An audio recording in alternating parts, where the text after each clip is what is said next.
Cinema Radio, Cinema Radio, Cinema Radio.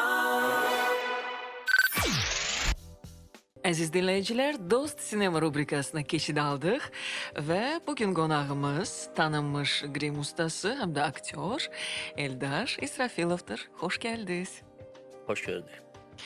Eldar bəy, biz sizi tanıyırıq, amma bizim dinləyicilərimiz sizi yaxından tanıması üçün mən istərdim biraz özünüzdən danışasınız. Necə gəldiniz bu sənətə? Buyurun. Bir daha salamlar. Mən belə deyək, İncəsənət ailəsində doğulmuşam, dünyaya gəlmişəm. Atam Fərhad İsrafilov. Məni ilk dəfə 1989-cu ildə Gülbəniz Əzimzadənin Qətr Günü filminin sınaq çəkilişinə apardı özü ilə və orada Gülbəniz xanım məni təsdiqlədi və ilk filmim də oldu Qətr Günü və oradan başladı mənim. Bəli. Belə deyək, sənət yolum. Aha. Sırf aktyor kimi. Sırf aktyor kimi. Ondan sonra bir neçə uşaq filmlərində də çəkilmişəm. Xırda epizodlarda və nəhayət mənim ustadım, bilim üzrə rəssam Elbrus Vahidov, bizim bir ailəvi dostumuz idi. O məni, belə deyək, götürdü öz yanına və bir şagird kimi, bu da baş verdi 1998-ci il təxmini və mən neçə illərdə əslində mənim belə bir həvəsim yox idi, amma sonralar yavaş-yavaş bu həvəs yaranmağa başladı. Və bir də gördüm ki, mən artıq bu atmosferin içindəyəm. Və ondan sonra başladı mənim bu qrim sevgim və bu karyera üzrə. Və belə bir neçə işlərdə asistent kimi və sonra nəhayət bir neçə müddətdən sonra artıq Elbrus Vahidov məni saldı filmlərə ki, sərbəst işdə. Və belə İlk filminiz yadınızdadır? İlk filmim rejissor Ramiz Həsənoğlu'nun Kitab-ı Dədə Qorqud televiziya tamaşası olub. Bir tamaşa idi. İlk işim oradan başladı. Burada oldu. Və sonralar yavaş-yavaş Azərbaycan Film Kinostudiyasının bir neçə filmləri, film layihələrində yavaş-yavaş başladım işləməyə. Eldar bəy, qrim ustasının işi ssenaridən başlayır. Yəni xarakteri necə təqdim etməlidir qrim ustası? İlk öncə qrim ustası təbii ki, ssenaridən başlayır hər şey. Ümumiyyətlə bütün işlər ssenaridən başlayır təbii ki. Təbii ki, ssenarini oxumaq lazımdır. Əgər tarixi filmdirsə, müəyyən ssenarini oxuyandan sonra mütləq fərqi yoxdur. Qrim rəssamı, geyim rəssamı, hamısı bütün film rəssamları özlüyündə tarixi araşdırmalılar. Yəni hər personaja uyğun. Misal üçün, tarixi film işləyirsə, həmin tarixi personajlar araşdırmaq lazımdır. Görünüşü, xarakteri, hər bir şey. Yəni bu, belə deyək, hər kəs öz üzərində işləməlidir ayrıca. Və ondan sonra xarakter tapılandan sonra artıq başlayır hazırlıq prosesi. Rejissor, operator, quruluşçu, rəssam, geyim rəssamı və qrim rəssamı. Və artıq başlayırıq həmin prototipi, belə deyək, personajı təyin eləməyə bir-bir ayrı-ayrılıqda. Bax, rejissora personajın qrim ilə bağlı təklifləri verirsinizmi? Məsələn, bu belə olsun. Bəli. Burada işbirliyimiz belə deyək. Mən dediyim o bizim sastavki var, yəni orada hər biri öz fikrini deyir və təbii ki, məsələ təkcə qrimlə kifayətlənmir. Yəni qrim və geyim eyni zamanda bunlar bərabər getməlidir bütün proses. Və təbii ki, biz də fikrimizi bildiririk ki, bax bu belə, rejissor da öz fikrini bildirir və ortaq bir məxrəcə gəlib bu işi tamamlamağa çalışır. Gəlin elə geyim rəssamıyla sizin işbirliyinizdən danışaq. Bu necə baş verir? Birinci geyindirirlər, sonra qrim, yoxsa əksinə baş verir? Bilirsiniz, misal üçün geyim olmasa, təkcə qrim olsa, biz onu bir personaj olaraq yenə görə bilmirik. Və yaxud da geyim olsa, qrim olmasa, ayrı-ayrılıqda biz görə bilmirik. Tandem olmalıdır. Bəli, biz mütləq öz aramızda danışmalıyıq. Məsələn, mən onlara qrimləri təklif eləyirəm, onlar geyimləri təklif edirik. Bunlar bir-birinə zidd olmasın və biz artıq, belə deyək, xarakteri təyin edirik bir-birimizin arasında. Və ona görə də bu belə bir deyək, uğurlu olur. Yəni işbirliyimiz birgə olmalıdır hər bir zaman. Yəqin ki, anlaşılmazlıqlar mütləq var. Çəkiliş meydançasında məsələn, hansı problemlərlə üzləşirsiniz? Geyim rəssamı ilə bağlı. Ümumiyyətlə. Ən böyük problem geyim rəssamı ilə bağlı olur ki, bizim müəyyən bir qrimlərimiz, onların belə deyək, bu hissələrini, Hə, boyun hissəsi. boyun hissələrini batırır və onlar da Bəli. hər dəfə ona əsəbləşir. Yəni bir onsuz da mümkün deyil, amma biz də onu başa düşürük. Ona görə hər zaman çalışırıq o hissələri qoruyaq ki, aramızda narazıçılıq olmasın. Olubmu ki, məsələn, nəsə yadınızdan çıxıb, çəkiliş meydançasıdır və onu nə eləsə əvəz etmək o yerindəcə necə baş verib? Düzünü deyim, məndə olmayıb belə bir şey. Həmişə hazırlıqlısınız. Bəli, məndə birinci növbədə disiplina mütləq olmalıdır. İstəyir vaxt cəhətdən, istəyir material cəhətdən. Və misal üçün, o materiallar ki, lazım deyil mənə, mən yenə də olsa onları gətirirəm özümdən. Yəni, bütün materiallar məndə həmişə özümdən olur. Material demişkən, bax çox maraqlıdır. Bizim dinləyicilərimiz üçün də yəqin ki, qrimlə maraqlanan insanlar üçün də hansı materiallardan istifadə olunur? Çünki var adi məsələn qrim, bir də var ki, hansısa nələr süni nələrdənsə istifadə olunur. Biraz ondan danışın bizə. Təbii ki, adi belə deyək, makiyaj, vizaj materialları kinoya yaramır. Çünki kino çox həssas bir sənətdir və biz kamerada hər bir şeyi, hər bir ayıbı görə bilirik. Ona görə də bəli, professional belə deyək, qrim ləvazimatları firmaları var, şirkətləri var. Onlar bunu istehsal edir. Biz də yalnız onlara müraciət edirik. Nəinki biz bütün dünya artıq onlardan istifadə edirik. Sadəcə markanı deməyəcək. Və baxır, materiallar çoxdur, müxtəlifdir. Tarixi personajın öz materialları var. Adi müasir filmlərin öz materialları var. Ona görə müxtəlifdir, yəni materiallar. Qrim, məsələn, hansısa bir döyüş filmində hər hansı məsələn kəsdi bir aktyor. O necə baş verir? O qrim necə siz onu eləyirsiniz? Yəni kəsik qrimindən danışırıq. Bəli. Müəyyən materiallar var, yəni. O materialları belə hər kəs bilmir. Məsəl üçün lateks və bir çox şeylər, kalodi və siz onu da istifadə edirsiniz, düzdürmü? Bəli, bəli, təbii ki, onlardan. Məsələn, üz quruluşunun dəyişməsi, burun, nə bilim, dodaq, üz cizgiləri ümumiyyətlə. Bəli, elə bu mövzuya toxunmuşkən mən əvvəldən başlayım biraz. Bəli, ümumiyyətlə hər şey kölgə ilə bağlıdır, yəni. Bir insanın əgər cizgiləri buruna əyilirsə, yəni onu da yenə deyək, biz kölgə ilə təbii ki, biz çen deyirik də, o kölgələrlə təbii ki, düzəlir və ən vacib faktorlardan biri ümumiyyətlə işıqdır. Yəni kinoda işıq ən vacib rol oynayır. Yəni ola bilər ki, biz elə bir qrim eləyək ki, işıq onu ümumiyyətlə məhv eləsin, yoxa çıxartsın və elə bir zəif bir iş olsun ki, işıq onu daha da möhtəşəm eləsin. Yəni işıq, kölgə, bax bunlar əsas kinonun belə lazım olan elementlərindən biridir. Bəs o materiallar, onlar hardan gəlir? Xarici ölkələrdən? Bəli, xarici ölkələrdən gəlir. Azərbaycanla istehsal eləmir. Satışı da demək olar yoxdur.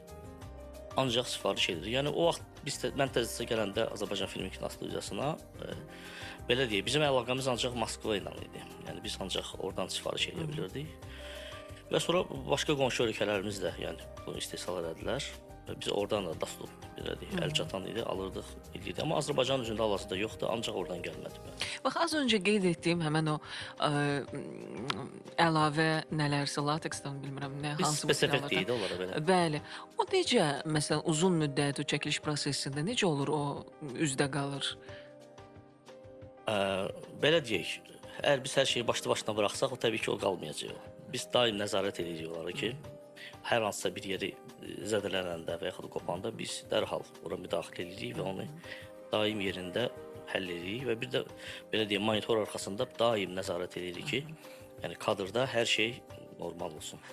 Biz adətən məsələn film çəkilişindən sonra filmin necə çəkilməsi mənim üçün məsələn maraqlıdır. Mən həmişə baxıram ki, o film necə çəkilib, pərdə arxasında nələr baş verir. Həmişə kişilər, bəylər güləndə əgər bığ, saqqal əlavə yapışdırılıbsa həmişə onu tuturlar.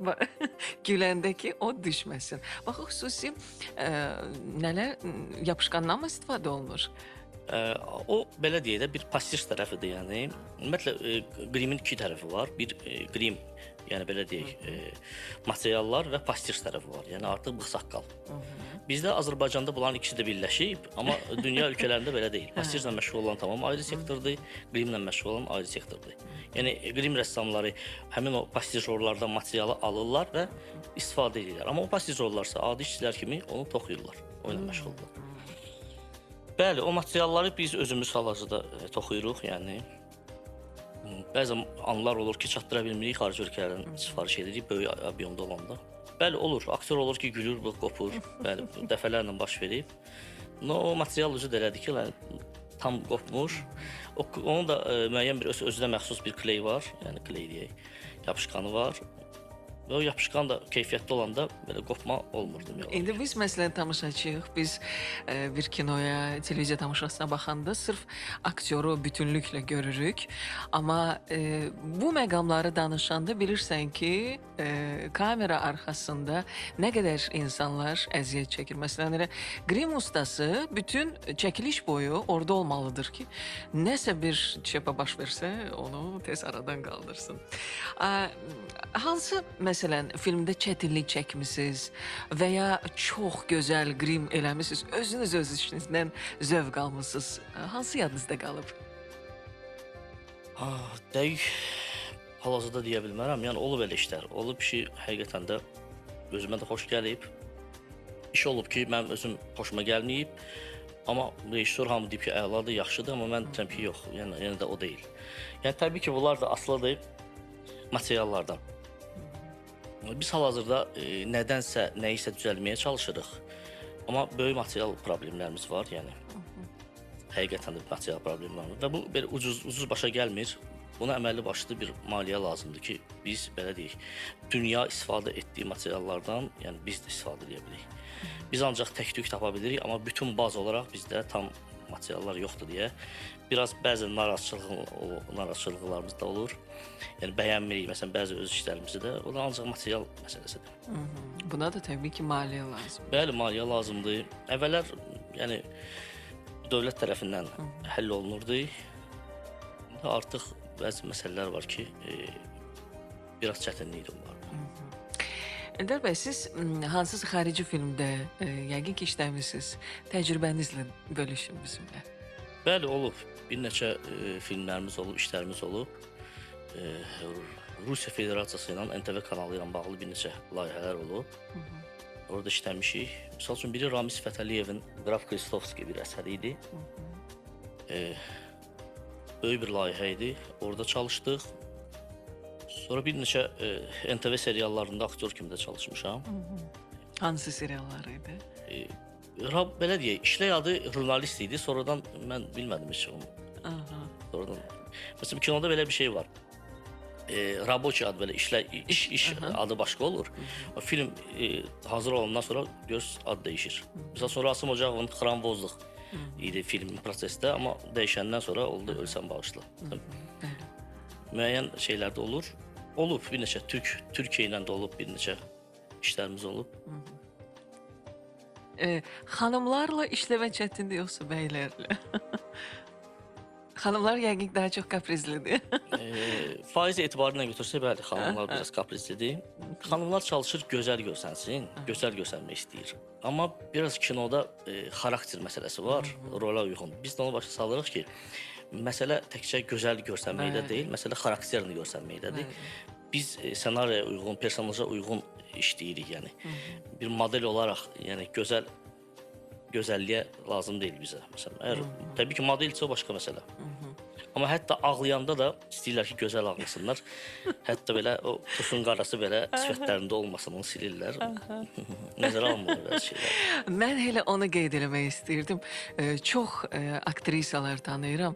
İndi bizimkilərdən qeyd etməyim, xaricilərdən məsələn. Rusiyada da var, Türkiyədə də var. Çox aktrisalar var ki, onlar eybəcər görünməkdən çəkinmirlər. Sırf aktyorluğunu üzə çıxarmaq üçün onlar oynayırlar. Hətta grimlə eybəcər görünüb daha sonra olduğu kimi ürək edən, ekrana çıxan aktrisalar var. Mən çox istəyərdim o istedad arxa plana keçməsin.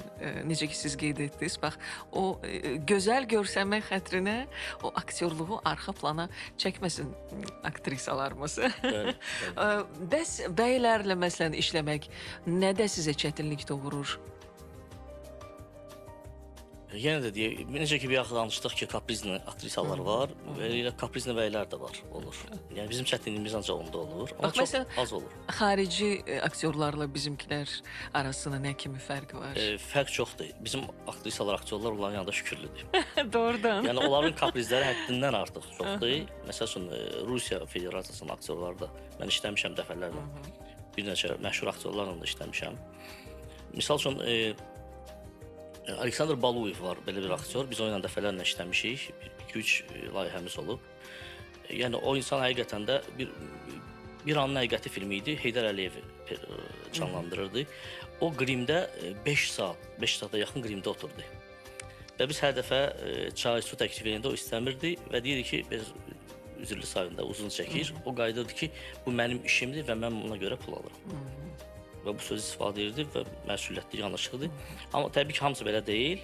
Amma mən belə götürəndə bizim aktyorları, bizim aktrisaları onların yanında daha kaprizsiz hesab edirəm. Aha.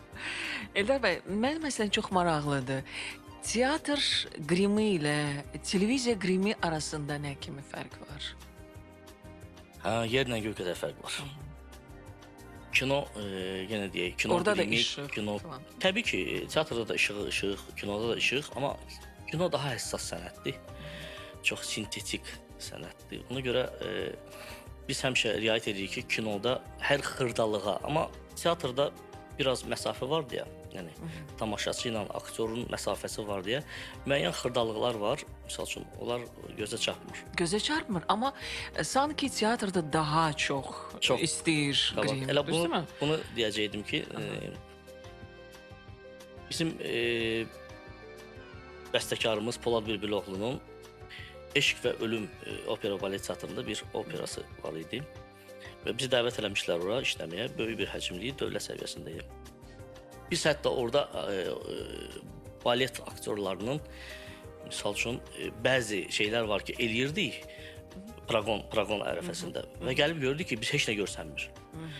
Biz ki, teatr qrim rəssamı deyilik deyə, ona görə biz çox həssas yanaşırıq o şeyə və nə qədər həssas gördük ki, yox. Yəni bizim işimiz artıq alınmır orada. Çünki məcbur olduq çox qabarıq şəkildə elədik və axırda nəhayət gördük ki, görsənir. Yəni düzdür, çox qabarıq, hər şey çox qabarıqdır teatrda. Çünki qabarıq olmasa orada məsafədə görsənməyəcək və istədiyimiz effekt alınmayacaq. Müasir filmlərimizdə qrim ustalarının problemlərindən gəlin danışaq. Problemlərimiz böyükdür. Biz material problemlərdən danışırıq, yoxsa ümumiyyətlə? Ümumiyyətlə, nə kimi problemlərlə üzləşirsiniz? Problemlərlə üzləşirik. Misal üçün, çəkilişlərimiz bizim hər an isti yerdə olmur. Bizim çəkilişlərimiz soyuqda ola bilər, açıqlıqda və yaxud səhra tipli yerlərdə günün altında da ola bilər. Problemlərimiz odur ki, misal üçün, yenə ki, mən vurğuladım, materiallarımız yoxdur. O ilə bərabər bizim şəraitimiz də olmur, misal üçün.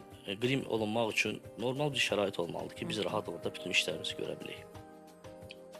Məsələn, bütün dünyada Grimwagen deyilən bir belə deyək, avtomobil var, qoşqu tipli və yaxud avtomobil tipli.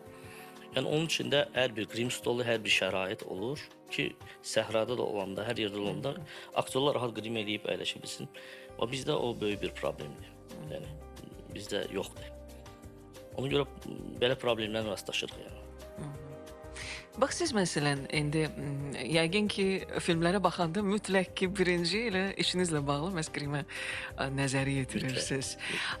Bax hansı film sizin yadınızda çox yaxşı qalıb ki, orada məsələn siz onu hiss edirsiniz ki, professional bir qrim ustası var. Xarici filmdə ola bilər. Filmlər çoxdur əslində. Belə deyək də, bütün filmlər bizim övladımız sayılır və indi pis də olsa, yaxşı da olsa, dəqiq xatırlaya bilməyəcəyəm hal-hazırda indi bu dəqiqə. Ki, məhz hansı film olub. Çox filmlər var, olub. Bəs indi məsələn sizdən savayı başqa grim ustaları məsələn nəyin üzərində çalışmalıdırlar? Nəyi daha çox üzə çıxarmalıdırlar? Nəyi edə bilmirlər, amma etməlidirlər?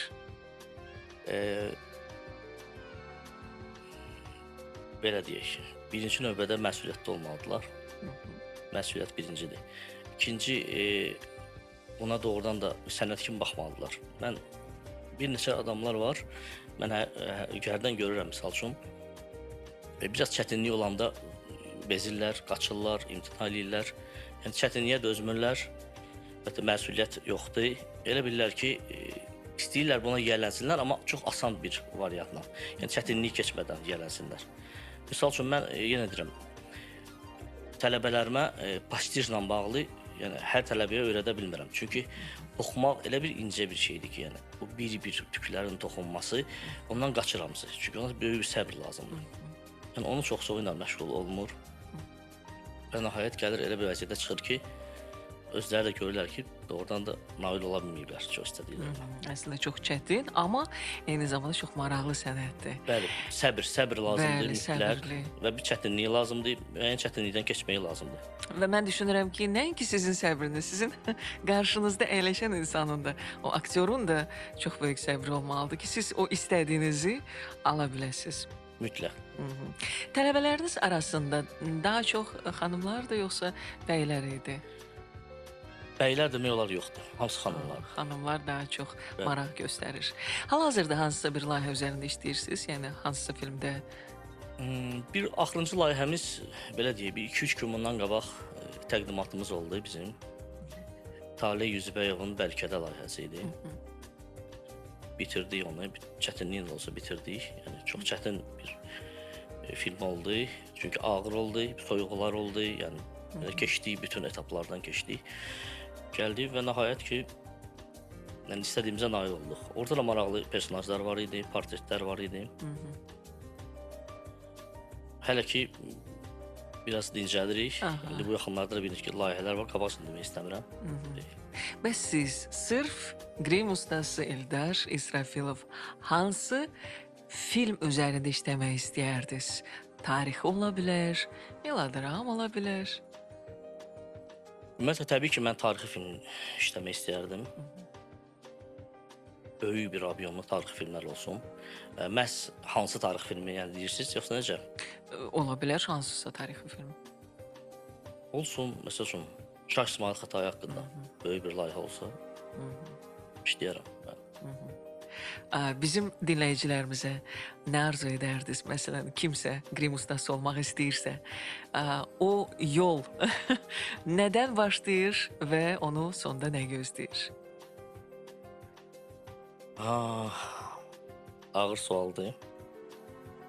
Belə bir söz var, deyirlər, teatr qarderobdan başlayır. Hər şey ümumiyyətlə insan özündə hiss eləməlidir ki, yəni mən nə istəyirəm. Yəni istəmək azdır təbii ki. Mən də məsələn müəyyən şeyləri istəmirdim, amma gəlib düşdüm bu vəziyyətə və yavaş-yavaş və insanın içində olan bir istedadları var misal üçün. İnsan onu bilməyə bilər. Amma işlədikcə o proses çıxır. Mən öz tələbələrimdə neçəsi olur ki, işlədikcə mən görürəm ki, doğrudan da bunun içində bu istedadlar var, yavaş-yavaş açılır. Və eyni zamanda insan həvəsdən düşməməlidir. İnsan, belə deyək, cəhd eləməlidir. Hər şeyə cəhd eləməlidir və özünü orada görürsə təslim olmamalıdır, axıra qədər getməlidir. Eldar bəy, çox təşəkkür edirəm studiyamıza gəldiniz, vaxt ayırdınız bizə. Sizə bu çətin işdə uğurlar arzu edirəm. Mən də təşəkkür Çoxlu edirəm. maraqlı, bəhrəsi olan layihələr arzu edirəm. Sizə təşəkkür dolu hisslərlə yanaşan aktyorlar arzu edirəm. sağ Aranızda olun, problemlər sağ olun. yaranmasın. Çox sağ olun. Mən də sizə təşəkkür edirəm ki, məni bu verilişə dəvət etdiniz. Çox sağ olun ki gəldiniz. Hörmətli dinləyicilər, Dost Sinema rubrikasının qonağı tanınmış grim ustası aktyor Eldar İsrafilov idi. Təşəkkür edirəm. Cinema Radio, Cinema Radio, Cinema Radio.